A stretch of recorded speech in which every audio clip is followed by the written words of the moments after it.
سورہ المائدہ رکوع نمبر 5 تلاوت وَاتْلُ عَلَيْهِمْ نَبَأَ ابْنَيْ آدَمَ بِالْحَقِّ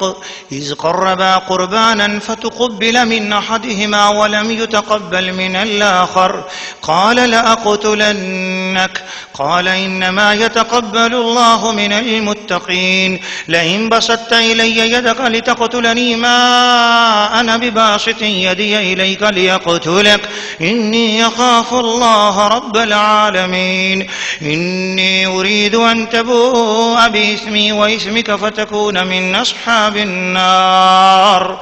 وَذَلِكَ جَزَاءُ الظَّالِمِينَ فَطَوَّعَتْ لَهُ نَفْسُهُ قَتْلَ أَخِيهِ فَقَتَلَهُ فَأَصْبَحَ مِنَ الْخَاسِرِينَ فَبَعَثَ اللَّهُ غُرَابًا يَبْحَثُ فِي الْأَرْضِ لِيُرِيَهُ كَيْفَ يُوَارِي سَوْءَةَ أَخِيهِ قَالَ يَا وَيْلَتَى أَعَجَزْتُ أَنْ أَكُونَ مِثْلَ هَذَا الْغُرَابِ فَأُوَارِيَ سَوْءَةَ أَخِي فَأَصْبَحَ مِنَ النَّادِمِينَ مِنْ أَجْلِ ذَلِكَ كَتَبْنَا عَلَى بَنِي إِسْرَائِيلَ أَنَّهُ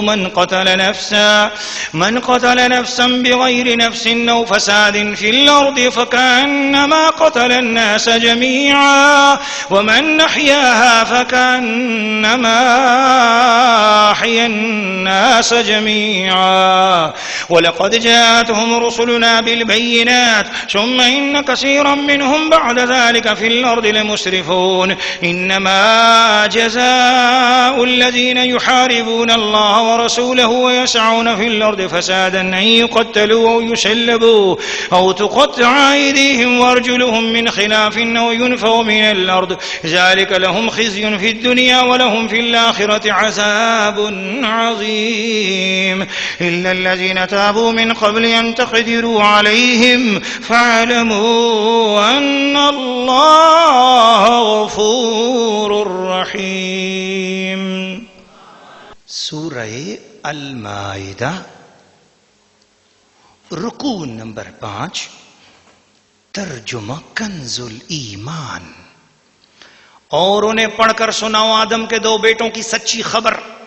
جب دونوں نے ایک ایک نیاز پیش کی تو ایک کی قبول ہوئی اور دوسرے کی نہ قبول ہوئی بولا قسم ہے میں تجھے قتل کر دوں گا کہا اللہ اسی سے قبول کرتا ہے جسے ڈر ہے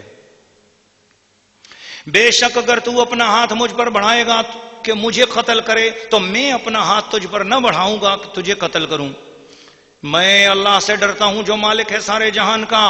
میں تو یہی چاہتا ہوں کہ میرا اور تیرا گناہ دونوں تیرے ہی پلہ پڑے میں تو یہی چاہتا ہوں کہ میرا اور تیرا گناہ دونوں تیرے ہی پلہ پڑے تو دوزخی ہو جائے اور بے انصافوں کی یہی سزا ہے تو اس کے نفس نے اسے بھائی کے قتل کا چاؤ دلایا تو اسے قتل کر دیا تو رہ گیا نقصان میں تو اللہ نے ایک کوا بھیجا زمین کو رے دیتا کہ اسے دکھائے کہ کیوں کر اپنے بھائی کی لاش چھپائے بولا ہائے خرابی میں اس کوے جیسا بھی نہ ہو سکا کہ میں اپنے بھائی کی لاش چھپاتا تو پچھتاتا رہ گیا اس سبب سے ہم نے بنی اسرائیل پر لکھ دیا کہ جس نے کوئی جان قتل کی بغیر جان کے بدلے یا زمین میں فساد کیے تو گویا اس نے سب لوگوں کو قتل کیا اور جس نے ایک جان کو جیلا لیا اس نے گویا سب لوگوں کو جیلا لیا اور بے شک ان کے پاس ہمارے رسول روشن دلیلوں کے ساتھ آئے پھر بے شک ان میں بہت اس کے بعد زمین میں زیادتی کرنے والے ہیں وہ کہ اللہ اور اس کے رسول سے لڑتے اور ملک میں فساد کرتے پھرتے ہیں ان کا بدلہ یہی ہے کہ گن گن کر قتل کیے جائیں یا سولی دیے جائیں یا ان کے ایک طرف کے ہاتھ اور دوسری طرف کے پاؤں کاٹے جائیں یا زمین سے دور کر دیے جائیں یہ دنیا میں ان کی رسوائی ہے اور آخرت میں ان کے لیے بڑا عذاب مگر وہ جنہوں نے توبہ کر لی اس سے پہلے کہ تم ان پر قابو پاؤ تو جان لو اللہ بخشنے والا مہربان ہے تو جان لو کہ اللہ بخشنے والا مہربان ہے سورہ المائدہ رکوع نمبر 5 تفسیر ناظرین و ناظرات اور سامعین و سامعات اس رکوع میں اللہ کریم نے ایک عظیم الشان واقعہ سنایا جو اس زمین پر ہوا. حضرت صدر الافاضل اس کی مختصر سی تفصیل ارشاد فرماتے ہیں کہ دو بھائی تھے، ایک کا نام تھا حابیل اور دوسرے کا نام تھا قابیل. دونوں حضرت سیدنا آدم علیہ السلام کے بیٹے. ان کی بات اللہ تعالیٰ سنانا چاہ رہا ہے کہ لوگوں، حسد کرنا بہت بری چیز ہے، حسد کسی سے نہ کیا کرو. نبی اکرم صلی اللہ تعالی علیہ وسلم کے ساتھ حسد کرنے والوں کو یہ واقعہ سنانا مقصود ہے کہ حسد اتنی بری چیز ہے کہ حسد کی وجہ سے بات قتل تک جا پہنچتی ہے. اس لیے عام آدمی سے اگر کوئی حسد کرے تو اس کا اتنا بڑا نقصان ہے، تو آپ ذرا سوچو کہ جو سید عالم نبی اکرم صلی اللہ علیہ وسلم سے حسد کرے، حضور علیہ الصلوۃ والسلام کی بے ادبی اور گستاخی کرے، تو پھر اس کا انجام کتنا خطرناک ہوگا. حضرت آدم علیہ السلام کا ایک لڑکا اور ایک لڑکی پیدا ہوتے تھے شروع میں. تو پھر بعد میں جب دوبارہ ایک لڑکا اور لڑکی پیدا ہوتے تو پہلے والے لڑکے اس دوسری لڑکی کے ساتھ شادی ہو جاتی تھی اور پہلے والی لڑکی کے اس دوسری لڑکی کے ساتھ شادی ہو جاتی. اس طریقے سے شادیاں ابتدا میں ہوتی تھیں. تو اس دستور کے ساتھ حضرت آدم علیہ السلام نے قابیل کا نکاح لیودہ بیٹی سے کر لیا جو حابیل کے ساتھ پیدا ہوئی تھی، اور حابیل کا نکاح اکلیمہ سے کر دیا جو قابیل کے ساتھ پیدا ہوئی تھی. قابیل راضی نہ ہوا کیونکہ اکلیمہ بہت خوبصورت تھی اور قابیل چاہتا تھا کہ میں اپنی سگی بہن سے شادی کر لوں. اور اللہ پاک نے اس چیز کو منع کیا تھا کہ جو تمہارے ساتھ پیدا ہوا اس سے شادی نہیں کرو گے، جو اگلے جنم میں پیدا ہو رہا ہے وہ اس سے شادی کرو. اس وقت یہی دستور تھا، مگر وہ بضد رہا، اس نے کہا میں نے اکلیمہ سے ہی شادی کرنی. تو رائے یہ ہوئی کہ اس طرح کرو، چلو ہم دونوں جو ہے نا، اگر ہم غلط ہیں یا صحیح ہیں اس کو دیکھنے کے لیے چلو میں کراچی کے شہر میں بیان کر رہا ہوں، تو یہاں کی عوام الناس میری مائیں بہنیں بچیاں بیٹھی ہیں تو میں ان کی اصطلاح میں بات کر رہا ہوں، چلو ہم استخارہ کر لیتے ہیں. یہ ہماری زبان میں ہے کہ اللہ تعالیٰ سے اس بات کا فیصلہ کرا لیتے ہیں، قربانی پیش کرتے ہیں. جس کی قربانی قبول ہو گئی گویا اس کا رشتہ وہی ہے جو اس کے ساتھ ہونا ہے، وہ بلکہ ٹھیک ہے، پھر اس کا مطلب ہے وہ ٹھیک ہے یہ بات. تو دونوں نے جناب علی قربانی پیش کی. تو اس زمانے میں قربانی، یاد رکھنا، حضرت عیسیٰ علیہ السلام کی امت تک قربانی کا طریقہ یہ تھا کہ قربانی کا بکرا یا بکری، گائے، اونٹ، کوئی بھی چیز جس نے قربانی کرنی تھی وہ ایک جگہ پر جا کے رکھتا اور دعا کرتا تھا، یا اللہ یہ میری قربانی ہے تو اسے قبول فرما. پھر دیکھتے ہی دیکھتے آسمان سے ایک آگ آتی تھی اور آگ آ کر اس قربانی کو ایک دم جلا دیتی تھی، اور بس وہ جل کر اسی وقت وہ قربانی جل جاتی تھی، وہ آگ اس قربانی کو کھا جاتی تھی. پھر وہاں اس جانور کا کوئی نام و نشان نظر نہیں آتا تھا، آسمان سے آگ آ کے اس قربانی کو لے جاتی تھی. تو قربانی کا گوشت کھانا یا قربانی کا گوشت استعمال کرنا یہ کسی کے لیے جائز تھا ہی نہیں. بس جو نظر مانی یا نیاز مانی یا قربانی رکھی وہ آگ کھا جاتی تھی آ کے آسمان سے. تو جس کی قربانی کو آگ کھا جائے گویا وہ قبول ہوگی، اور آگ نہ کھائے تو اس کا مطلب ہے قبول نہیں ہوئی. تو قابیل نے بھی قربانی کیا بکرا رکھا اور حابیل نے بھی رکھا. تو آسمان سے آگ آئی اور حضرت حابیل علیہ السلام کی جو قربانی تھی اس کو کھا گئی. تو اس بات پر اس کو اور زیادہ حسد اور جلن ہو گئی کہ یہ کیا ہوا، ایسی قربانی قبول ہو گئی اور میری کیوں نہیں قبول ہوئی. تو اس نے غصے میں آ کر کہا کہ میں تو تجھے قتل کر دوں گا. اس کے اندر بغض آ گیا، حسد آ گیا. تو بعد لوگوں کو جب اللہ قبولیت دے دیتا ہے تو دوسرے لوگ اس سے حسد کرتے ہیں، اور حسد اس حد تک کرنے لگ جاتے ہیں کہ اس کی جان کے مارنے کے در پہ ہو جاتے ہیں. یہ بالکل حضور صلی اللہ تعالی علیہ وسلم کے ساتھ اسی طرح ہوا کہ یہودیوں نے اپنے ذہن میں سوچا رہا تھا کہ حضور آخر زمان نبی ہماری قوم میں آئیں گے. جب حضور علیہ الصلوۃ والسلام مکہ میں پیدا ہو گئے تو یہودی جل بھن گئے. پہلے تو اپنی جنگوں میں بھی فتح مانگتے تھے اللہ تعالیٰ سے. قرآن مجید میں ہم نے آپ کو دوسرے پارے کی آیات میں سنایا تھا کہ وہ تو فتح مانگتے تھے پہلے پارے میں بھی. تو وہ فتح مانگتے تھے. سورہ بقرہ میں آپ نے سن لیا کہ اللہ اس نبی آخر الزمان کے وسیلے سے تو ہمیں فتح عطا فرما. جب حضور تشریف لے آئے اور پتہ چلا وہ ان کی قوم میں یہودیوں میں نہیں آئے, دوسروں میں آ گئے ہیں, عربیوں میں آ گئے ہیں, بس پھر یہودی حسد کے مارے جل بن گئے اور اس حد تک اتر آئے کہ یہودیوں نے نبی پاک صلی اللہ علیہ وسلم کو زہر بھی دینا چاہا, استغفر اللہ معاذ اللہ, جادو بھی کرنا چاہا, حضور علیہ السلام پر حملہ کرنا چاہا. ایک جگہ حضور علیہ السلام تشریف فرما تھے تو بہت بڑا پتھر اوپر سے حضور پر گرا کر حضور کو مارنا چاہا,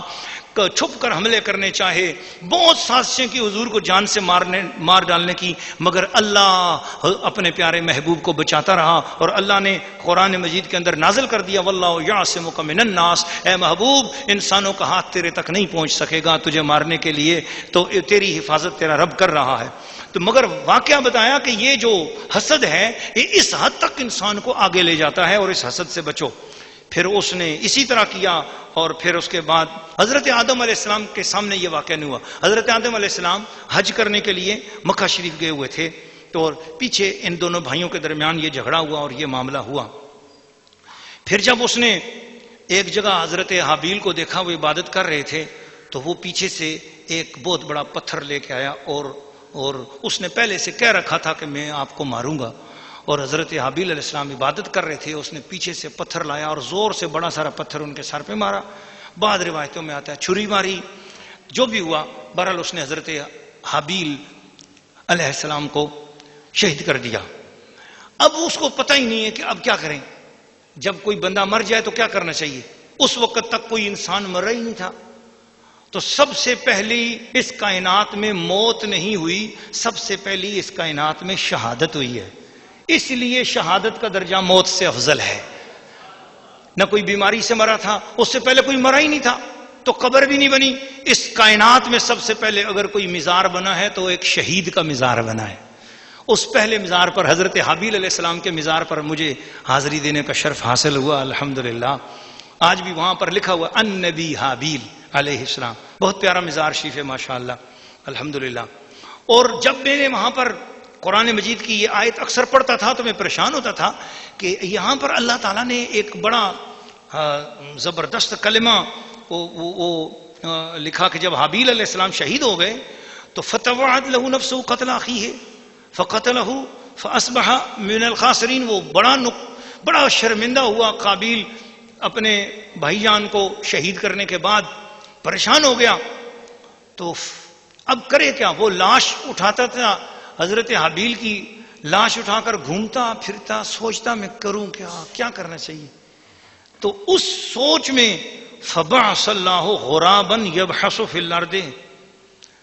تو ایک کوا دوڑتا ہوا آیا اور اڑتا ہوا آیا کہیں سے, اللہ نے بھیجا.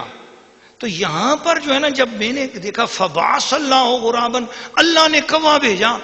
اور یہ بعثا اللہ نے بھیجا.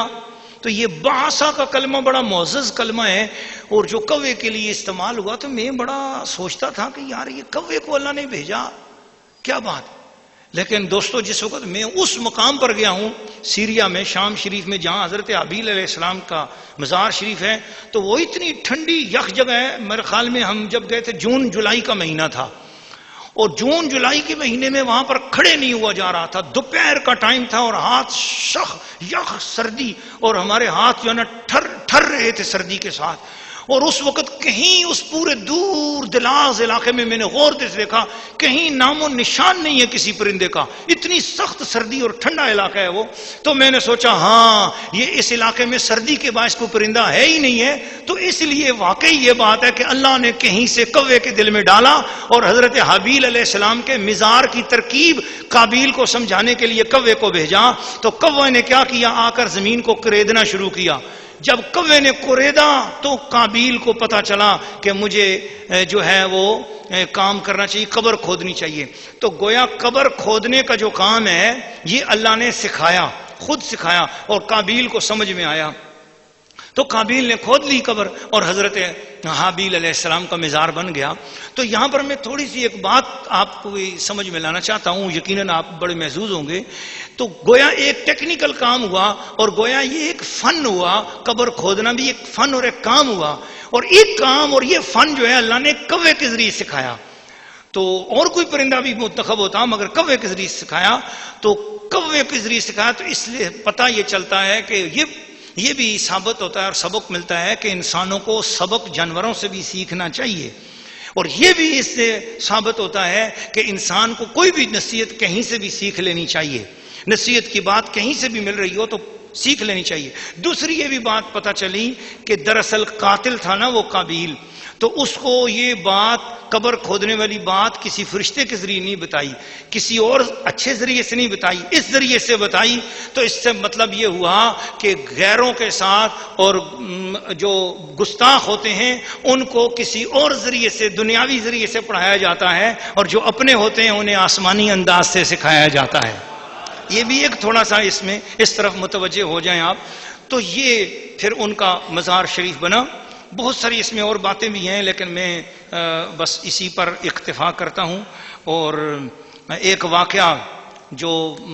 اس میں گزرا ہے کہ ان کے ہاتھ پاؤں کاٹے جائیں اور ان کو قتل کیا جائے گن گن کر، وہ واقعہ یہ ہے کہ ڈاکو کی کیا سزا ہے، رہزنوں کی سزا کیا ہے، جو ڈاکہ ماریں ڈاکوؤں کی سزا، وہ یہاں پر اس کا بیان ہے۔ اس پہ کے شان نزول میں ایک واقعہ مختصر میں عرض کرتا ہوں کہ ارینا کے چند لوگ مدینہ شریف میں آئے اور اسلام لائے۔ حضور علیہ الصلوۃ والسلام کے یہاں ٹھہرے ہوئے تھے، کھانا در اقدس سے مل رہا تھا ان کو، لیکن بیمار ہو گئے، ان کے رنگ زرد ہو گئے، پیٹ پھول گئے۔ حضور علیہ الصلوۃ والسلام نے حکم دیا کہ جو صدقہ کے اونٹ ہمارے ہیں، مدینہ شریف کے باہر بستی ہے گاؤں، اس میں صدقے کے اونٹ بندھے ہوئے ہیں، ان کو لے جاؤ اور صدقے کے اونٹوں کا دودھ بھی اور پیشاب بھی ملا کر ان کو پلاؤ۔ تو ان کو استسقاء کی بیماری ہو گئی تھی نا، پیٹ پھول گئے، رنگ زرد ہو گئے، تو علاج کے طور پر گویا اونٹ کا پیشاب اور اونٹ کا دودھ علاج کے طور پر جائز ہے استعمال کرنا اونٹ کا۔ صرف یہ بات آپ سن لیں، اور چونکہ قرآن مجید کے اندر اس کا شان نزول میں یہ بات آئی ہے تو اس لیے تفسیر احمدی کے اندر بھی جو ہے ملا جیون رحمۃ اللہ علیہ نے بھی اس کا تذکرہ کیا، تو فرماتے ہیں کہ ان کو جب اونٹوں کا پیشاب پلایا اور اونٹوں کا دودھ پلایا، وہ تو درست ہو گئے، ٹھیک ہو گئے۔ وہ جب وہ ٹھیک ہو گئے تو انہوں نے کہا یہ ان اونٹوں میں کوئی خاص بات ہے، تو انہوں نے اسلام چھوڑ دیا اور اونٹوں کو پکڑ لیا اور مرتد ہو گئے، اور 15 اونٹ چوری کر کے ڈاکہ مار کے وہ 15 اونٹ لے کر چلے گئے۔ تو حضور علیہ الصلوۃ والسلام نے ان کی طلب میں کہ بھئی اب وہ ٹھیک ہوئے ہیں اور یہ انہوں نے کیا کام کیا ہے، تو حضرت سیار رضی اللہ تعالیٰ نے حضور کے ایک صحابی ہیں ان کو بھیج دیا کہ وہی مڑ کے آؤ واپس، حضور بلا رہے ہیں تمہیں۔ لیکن جو ہی حضرت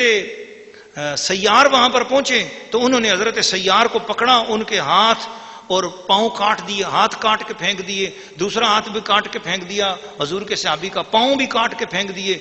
اور پھر ان کو ڈنڈے مارتے رہے، اتنا ڈنڈے مارتے رہے کہ حضور کے وہ صحابی شہید ہو گئے۔ اس پر اللہ تعالیٰ کو جلال آ گیا۔ جب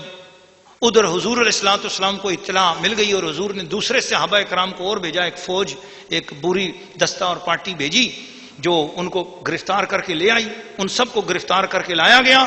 اب ان کے بارے میں کیا کرنا ہے، اللہ کریم کو حضرت سیار کا یہ ظلمن شہید ہونا گوارا نہ ہوا، تو رب کریم نے یہ آیات مبارکہ نازل کی، فرما انما جزاء الذین یحاربون اللہ ورسولہ ویسعون فی الارض فسادا ان یقتلوا او یصلبوا او تقطع ایدیہم وارجلہم من خلاف،